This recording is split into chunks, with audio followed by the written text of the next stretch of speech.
on the review packet. The first one and second one is already in a separate video. Again, in the first page, the second column will be on the exam, look exactly the same, but just different numbers. Make sure that you're factoring out the negative sign. Now the top, right here for the second question, we already mentioned it in another video, is in the bottom. This triangle right here will be definitely in the exam, but with just different numbers. Now the bottom right here, let's go ahead and take a look at this. Now, to find the amplitude, midline, period, and the b and the sine, cosine, and then forming the new equation is going to be in your exam. So we will have three made up questions looking like this, having a bunch of waves. Then you will be the one who's analyzing all of these tiny things, and then go ahead and assemble the new equation. Before things start, I'm going to go ahead and go over this notebook. It's the extra notes that I actually gave out during the class time. And then it says right here, if it's cosine, the midline, the y-intercept will be landed above the midline. If it's negative cosine, the y-intercept will be landed below the midline. If it's positive sine, then the y-intercept will touch the midline, but the trend is going up. That means when it crosses the midline, it's a going up trend. And then with a negative sine, that will be touching the midline, but when you cross the midline, then we're going downtrend. Let's go ahead and take a look and analyze every single thing from here. Now the first thing is, your maximum is a 3 and your minimum is a -1. So you will be saying that, okay, I'm going to use the top minus the bottom, and then together divide by 2. That is how you find your amplitude. By subtracting the top from the bottom, that is your gap. And again, the definition for amplitude is from midline to the top. So in here, what's 3 minus -1, people? It's going to get 4. And then over to 2. What's 4 divided by 2? 2. 2. Okay, let's go ahead and analyze the second one. From 1 to -3, what is the gap? It will be 1 what? Minus -3, perfect. And then you'll be over 2. So what's 1 minus -3, people? 4. 4. And then over 2 will be a 2. Very last one. You'll start from 1 going to 7. What's the gap, people? 7 minus 1. And then over a 2. Ooh, you got 2. Always cut 2. Always cut 2. And then 7 minus 1 is? 6. 6 divided by 2 is a? 3. You guys are correct. That's 3. So let's go ahead and take a look at the bottom right here. It says midline. Now, I already have the gap. I already know what's my amplitude. So there are 2 ways to do it. It's either you subtract the amplitude from the top, or you add on the amplitude from the bottom. So either 3 minus 2 or -1 plus 2. They will both get you to a? 1. But what is a number? Midline is a line. How would you make it a line? Y equals? Y equals 2. Just like that. So I'm going to go ahead and draw this and say this is the midline. Next one. Same thing. Where's your midline, people? -1. So you can say 1 minus 2, or maybe -3 plus 2. But not -1 is the number, so Y equals Y -1. equals. Don't forget in your exams, please make sure that you have Y equals. Very last one. What is your midline? Y equals 4. Y equals 4. That's it. Perfect. So 7 minus 3 or 1 plus 3. They're both 4.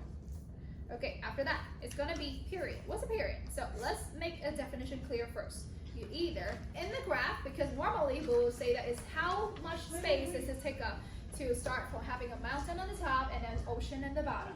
But right now, I am actually not having a standard graph. I do have a V like this, or maybe a wave like this, and a bell curve like this. I like a tiny mountain, a gigantic mountain actually. But the thing is, after that, how would I analyze it? So you can in real life graphs, you can either analyze from the top to the top, and then from the top to the top. But for the last one, will be from the bottom to the bottom, just like that. Okay, so from the top to the top, how much space did it actually take up? Only 2 pi. 2 pi, because you go from 0 to 2 pi. So the period will be 2 pi. What about this one? -6 pi over 3 to -2 pi over 3. What's the gap right there? What's the gap? 4 pi over 3. 4 pi over 3. Perfect. And then right here, what about this one? Going from -2 pi to 0. 2 pi. 2 pi. Perfect. Now in B, we already have the equation. B is always equal to 2 pi over P. Now that means in here is 2 pi over what? 2 pi. 2 pi. Perfect. Equals to? 1. That's it. So on the other side is 2 pi over 4 pi over 3. But in this one, by calculation, it will be equal to 3 over 2. Now this one, you can do it by hand calculation or either punching the calculator. You should get the same answer, which is 3 over 2. Very last one, 2 pi over what now? 2 pi over 2 pi. 2 pi again, so it will be equal to? 1. 1. Perfect. So you have all the 3 of the b's. Let's go ahead and take a look at sine and cosine. Now just now we said that we're analyzing the y-intercept only. So here, my y-intercept is blended above or below or on the midline. Midline's right here. Above the midline. So what kind of graph is it? Sine or cosine? Or what kind of sine, what kind of cosine? What kind of cosine? Positive cosine. Perfect. Down here, my y-intercept is right here. So what is this? Negative. Negative cosine. Now, how do you know it's negative? Because the trend when you pass through it is going down as a negative. So this will be a negative sine. Well, the last one. The last one, I have a y-intercept.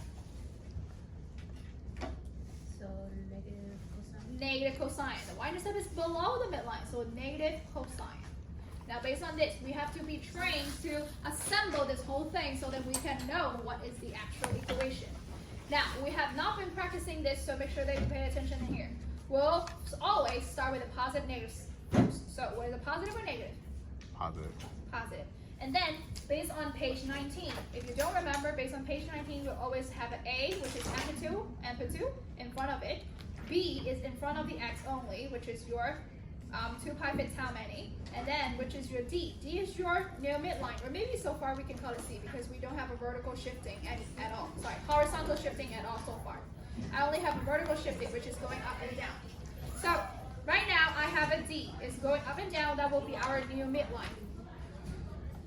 Let's go ahead and take a look. Amplitude is A, so I fill in the 2 right here. And then sine or cosine, I fill in cosine right here. Inside the parentheses, I got a B. B is 1, so I have 1x right here. Or you can actually just omit the 1, it's okay.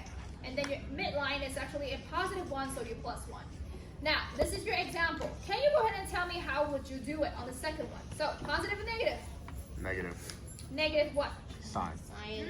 Amplitude first. Oh, negative. Oh, negative 2 sine. 2 sine, perfect. And then inside the parentheses, what happened? 3 over 2. 3 over 2 what? X. X. And then? Minus 1. Minus 1 on the outside, perfect. Okay, positive or negative? Negative 3. Negative 3 cosine X. x Plus 4. plus 4, perfect. So let's go ahead and take a look at this. Amplitude goes here, amplitude goes here, amplitude goes here. Positive, negative, they always got spread. And then cosine, sine, cosine. And then B belongs right here, B belongs right here, B belongs right here. And then intercept, midline and midline, just like that. Are we cool now?